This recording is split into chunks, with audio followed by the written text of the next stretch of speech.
Honourable colleagues, I'd like to add my voice in support of Bill C-282 as amended and to ask that you vote in favour of the committee's report on this bill. I'm a member. I hope the clock will change so that I have the requisite time. I'm a member of the Senate Standing Committee on Foreign Affairs, International Trade and Development and was an active participant in the C-282 hearings. I've worked on trade policy issues for more than 30 years and have never seen such a boneheaded trade policy idea as in the bill before us in its original form.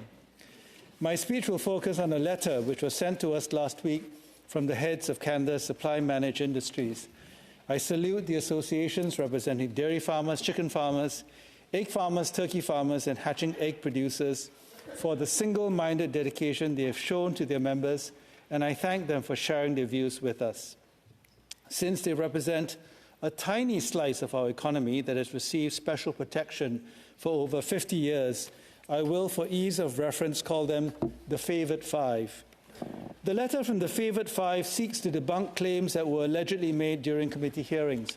I will address the most salient arguments raised in that letter, starting with the assertion that this bill, unamended, will not make it more difficult for Canada to renegotiate trade deals or to negotiate new agreements. To quote the letter, quote, "A trade negotiation implies a wide range of topics including agriculture, industrial goods, services, intellectual property, investment rules, and many others. With such a range, it is clear that a mutual agreement can be found without jeopardizing Canada's supply-managed sectors," unquote. Let me translate that sentence for you into plain English. What they are saying is, we don't really care what harm may be done to other sectors of the Canadian economy as long as there is no harm done to us, unquote. The favoured five go on to argue, quote, "Our farmers want all Canadian agriculture to prosper and do not support sacrificing one sector at the expense of others," unquote. They conveniently ignore the fact that 40 other agricultural bodies are against C-282 and would make the same argument, except that they represent a much larger share of Canadian agriculture in terms of incomes, jobs, and yes, family farms as well as contribution to rural economies. The favoured five also claim that other countries have restrictive import policies for sensitive agricultural products and that this justifies the codification of protection for their industries in the Act governing the Department of Foreign Affairs and International Trade. Setting aside whether the extreme protection of agricultural products is good for a given economy, this argument ignores the fact that it is already Canadian policy to not make further market access concessions in supply-managed industries. This was confirmed by officials who testified at the committee's hearings. In other words, we are already doing what the favoured five say we should do to emulate other countries. What the favoured five is asking for is that Canada go beyond what any country has done. Doing so, however, will represent a protectionist escalation that will prompt retaliation and pose significant risk for the negotiation and renegotiation of trade treaties. The issue here, colleagues, is what our former representative to the WTO, Jonathan Freed, calls instrument choice. For a given policy objective, there are different instruments that can be deployed. When it comes to protecting the favoured five, we have already chosen a very powerful instrument in the form of a policy directive. In the current political climate, there is little disagreement on the current policy choice of protecting supply management. That is why the vote on this bill in the House was so strongly in favour of the bill. Now, what that means for how the Senate should respond is up to individual senators to decide. But in no way, shape or form can it be said that the bill as amended changes the current policy objective of the government on supply-managed industries. Now that I've invoked a former top Canadian trade negotiator, I'm sure some of you will be thinking, but what about Steve Verheul, the legendary negotiator of CETA and CUSMA? Senator Cardozo intoned Verheul twice in his speech last week, including in his answer to Senator Beam on why this bill is necessary. Well, Mr. Verheugen, who deserves all the praise that he has received for his service to Canada, is not only legendary, but also enigmatic. Since his comments on C-282 in February 2024, he has not been heard from again in public on that subject. I desperately wanted to hear from him, and our committee, of course, invited him to testify, but he declined.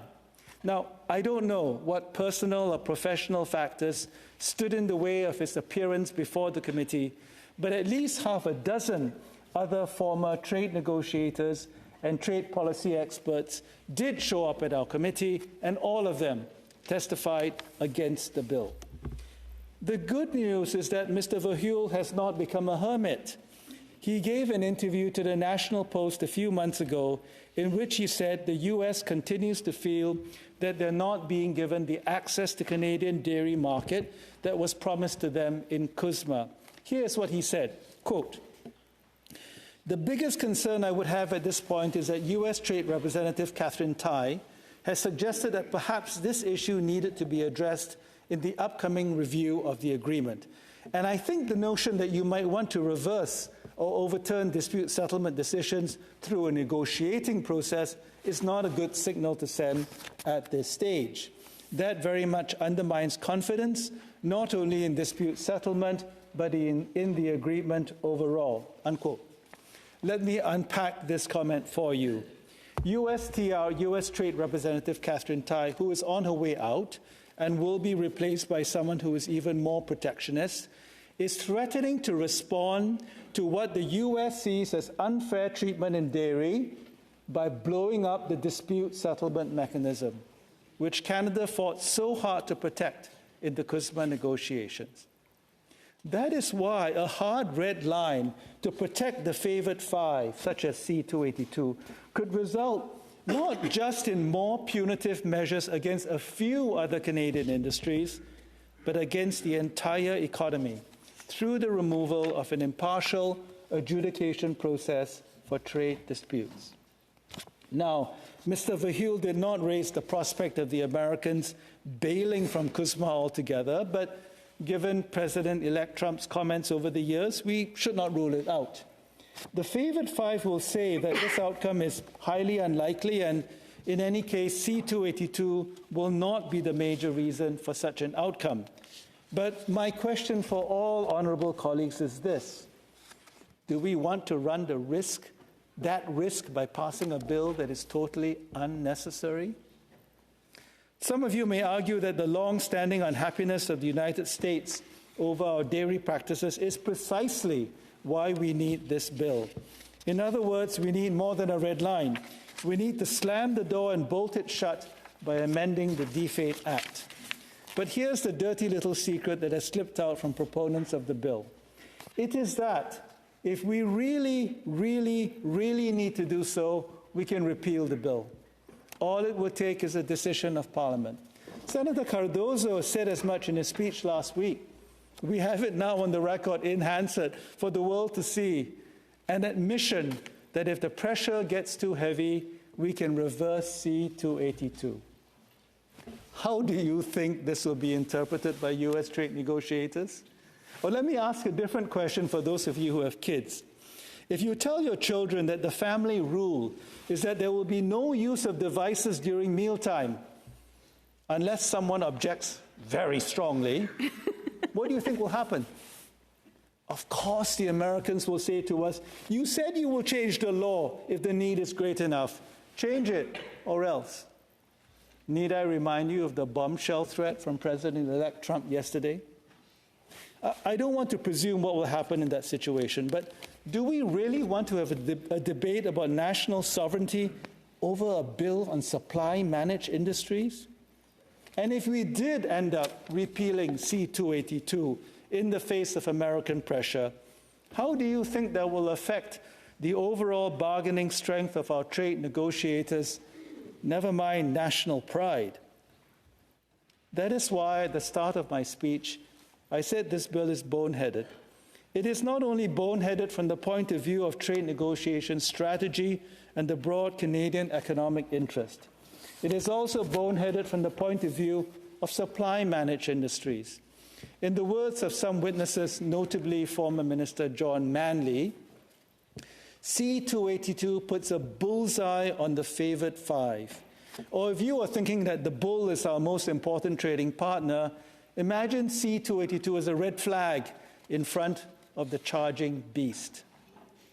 With greatest respect to supporters of supply management, this bill is a massive strategic blunder that works against the very interests of the sector.